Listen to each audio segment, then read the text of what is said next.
Hey up everybody and welcome to this video. So I finally got around to doing up some Bundeswehr. It's only taken 2 months for the guys to actually even arrive, but they are pretty quick to paint up. I can get a squad of 6 done in about 2 days, 1 day to paint and another day to base them up. So they're a nice, quick, easy scheme, and hopefully build up a quick platoon to face off against the East. Anyway, I'm going to go into a little bit of history about the Bundeswehr and kind of show off the models a little bit as well whilst I'm doing that. So, the Bundeswehr was the first post-war army in Germany, actually. It predates the Volksarmee by, I think it's a few years, actually. It was mainly a kind of conscript army as well, so they're obviously they were well trained, but they didn't have as much of a professional kind of contingent as the NVA had, which introduced conscription 5 years later than the Bundeswehr. So there'll be some fun kind of ways to represent that on the tabletop, I'm sure. There's also a much bigger army, had about 400,000 men serving in it at its height, whereas the NVA had about 180,000 in its high time in the 80s.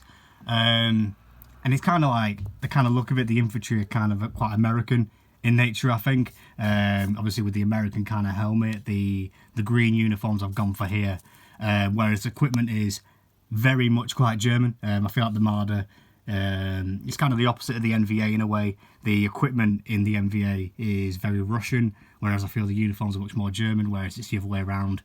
In the Bundeswehr, it gives a nice kind of reflection off each other. And because the Bundeswehr kind of stood in the tradition of the Prussian Jaegers, the light infantry, I've gone for the kind of green uniform rather than the grey, because, you know, the grey is much more associated with the line infantry, whereas the green is much more light. Also, it's quite hard to tell what kind of colour their uniforms were from the pictures. Again, we have the kind of problem with the 80s cameras and not being able to show colour too well. So I've seen examples of grey, I've seen examples of green. I've mainly seen kind of olive colours, especially with the kind of smelly people you get at uni who wear kind of West German jackets. You tend to keep your distance from them. They all tend to be this kind of colour, so I've gone for that. Also, it's much easier to paint. You know, it's a kind of quick base coat, a dry brush and a wash, and you get this really nice kind of shaded uniform, which I'm really happy with. I really like this gun as well. This machine gunner guy is quite dynamic. He's moving about, and he's got a kind of it looks like an MG from the Second World War there, which is quite cool. And then we've also got this guy here for I think it's called a Panzerfaust. It's not obviously the Panzerfaust from 1944, but it still does the same kind of job. It's gonna be punching through tanks and armour, which is what you want them to do. Really fun to paint as well. The little German flag, it kind of contrasts with the more American look to the uniforms, like I've already said.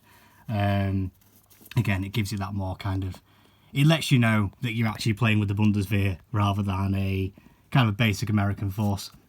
Anyway, I'm not going to kind of do individual updates for these guys. I'm going to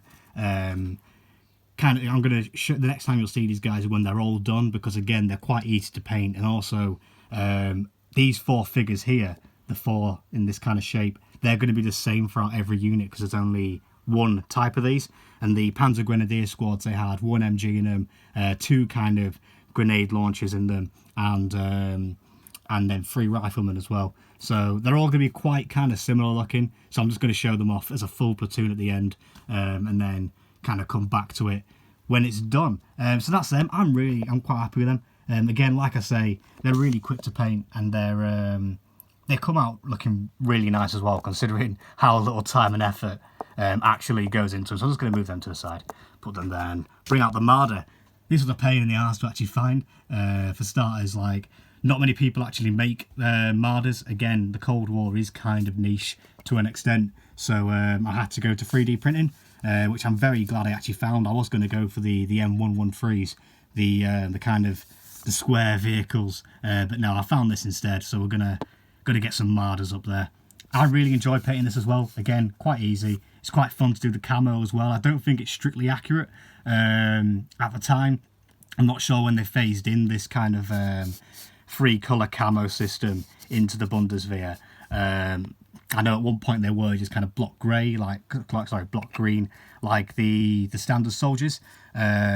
but they did make the turn. And also I kind of got bored of doing block colours. I wanted to do something a little bit more kind of fancy. The Bundeswehr uniforms as well, the modern ones are much more interesting with the fleck tarn. You know, they've definitely stepped up in fashion since the fall of the wall. So yeah, I'm really happy with this. I think it's quite a cool kind of vehicle. I really enjoyed doing the insignia as well, the Iron Cross. That was really fun to do with the freehand. I think I did it better on that side of there. Just admire the handiwork a little bit. But yeah, this is a really cool vehicle. I'm not sure what this bit on the back is here, the kind of shield, this bit here. At the picture I was looking at, it had the white cross on the green background. So I kind of thought it might be a divisional symbol, or it could be something else, I'm not sure. But if it is a divisional symbol, if any of my German viewers, mein liebe Deutsche, if you have a kind of particular attachment to a kind of region in Germany or a division that maybe you actually served in, let me know and I'll kind of get rid of that, and you can actually let me know what it is for starters. Yeah, I might rub it off and replace it with somewhere that's a bit more personal to the viewers, because the West Germans aren't really my main focus for this project. I've always been much more interested in the East. It's what I've studied more, and it's what I know much more about. The West are just kind of here for target practice, let's say. But yeah, I think the Marder is probably one of the coolest vehicles I've painted. So yeah, I'll be happy to paint up. I think it's like 3 more of them or something. I need to have 4 of them for the full platoon, because it's 4 squads of 6. You know, they're kind of smaller little fire teams in the NVA. Maybe again reflecting the kind of nature of Jaegers being more light, you know, kind of like guerrilla fighters in a way. But yeah, that's the Bundeswehr. Again, really fun to paint, and I'm really enjoying this project so far. Also, just a quick kind of shout out as well to Jens from Tabletop Generals, who sent, I won his competition for some dice, so he sent me his special dice there with his logo on the 6. So thank you very much for them.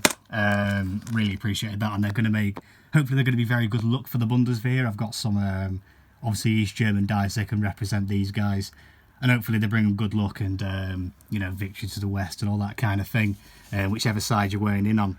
But yeah, that's going to be the end of this video. Hope you enjoyed. I hope I didn't waffle on too much. I hope the information was somewhat interesting and the models were somewhat pretty as well. Anyway, I hope you enjoyed this video, and I'll catch you in the next one. Bye guys.